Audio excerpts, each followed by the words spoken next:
السلام عليكم ورحمة الله تعالى وبركاته. مرحبا بكم في فيديو جديد على قناة شواس بديعة.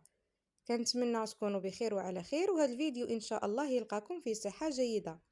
اليوم غادي نشارك معكم طريقة تحضير الحرشة فردية.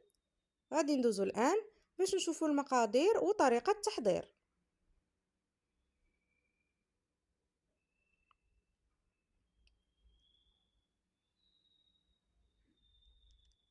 غادي نحتاجو كاس ديال الحليب دافي، 4 كاس ديال الزيت، 3 الكيسان ديال السميده رقيقه، ساشي خميره الحلويات، غادي نحتاجو معلقه صغيره ديال الخميره، معلقه كبيره ديال العسل، معلقه كبيره ديال الزبده، معلقه كبيره ديال دقيق الفورص، وشويه ديال الملحه.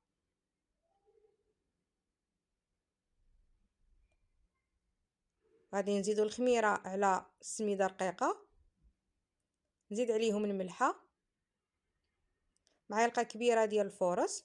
غادي نخلط هاد المكونات مزيان. يعني في الاول غادي نديرو النواشف مع بعضياتهم. غادي نضيف واحد 4 كاس ديال الزيت،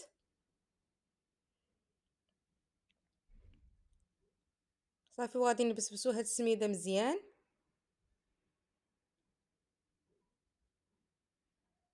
من بعد غادي نزيدو معلقه ديال الزبده. اللي ما توفرتش لها الزبده تقدر تعوضها بالزيت، يعني في عوض دير غير 4 كاس، يعني غادي تزيد عليه تقريبا واحد المعلقه كبيره، صافي. وغادي نستمروا بهذه الطريقه.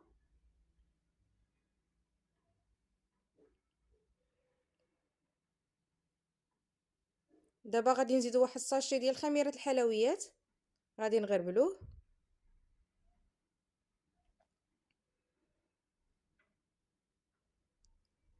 وغادي نخدموها برؤوس الاصابع بهذا الشكل كيف ما كتشوفوا.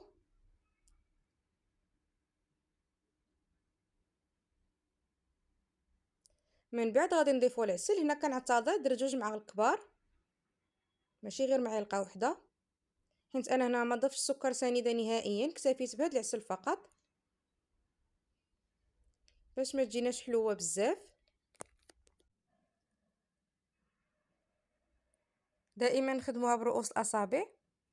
وغادي نبداو نضيفو في الحليب تدريجيا.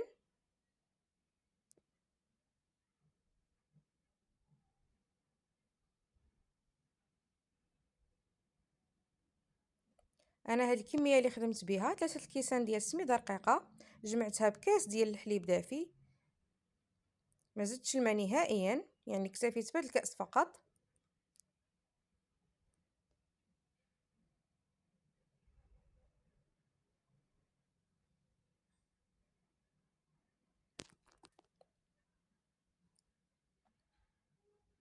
صافي. هنا كيف ما كتشوفوا القوام بقى خفيف شويه. غادي نخليوه ترتاح واحد 4 ساعات تقريبا، فالخليط غادي يتشرب، ما غاديش يبقى بهذا القوام، غادي يولي بهذا الشكل.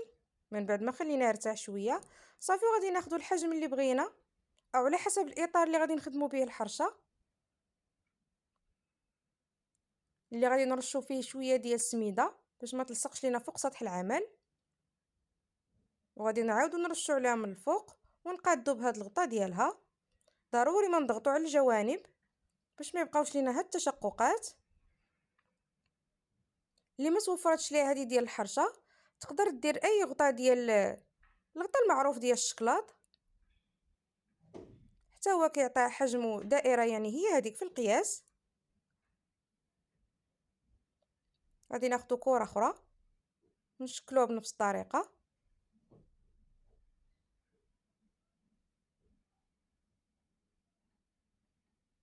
ونضغطوا جيدا بهذا الغطاء كيف قلت لكم.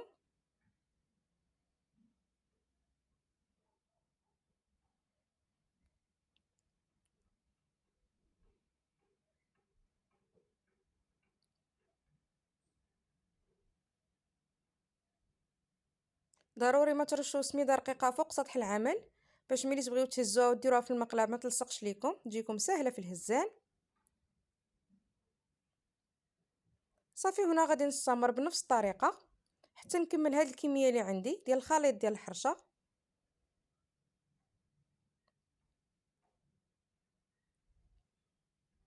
كيف ما كتشوفوا هذه الكميه اللي حصلت عليها 7 ديال القطع.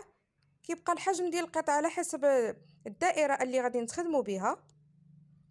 من بعد ما سخنات المقله غادي نديروا الحرشه ديالنا طيب، ومن بعد غادي نقلبوها على الوجه الثاني وندوروها باش تحمر لينا مزيان، وغادي نستمروا بنفس الطريقه حتى نكمل هذه الكميه اللي حصلت عليها.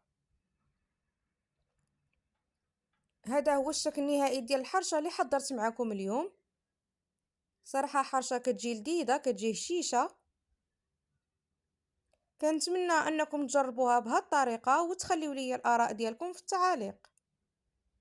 الا كنتوا من الزوار الجدد للقناه وعجبكم المحتوى اشتركوا فيها وفعلوا الجرس باش يوصلكم كل جديد. بصحه وراحه وصفه اليوم، والى وصفه اخرى ان شاء الله.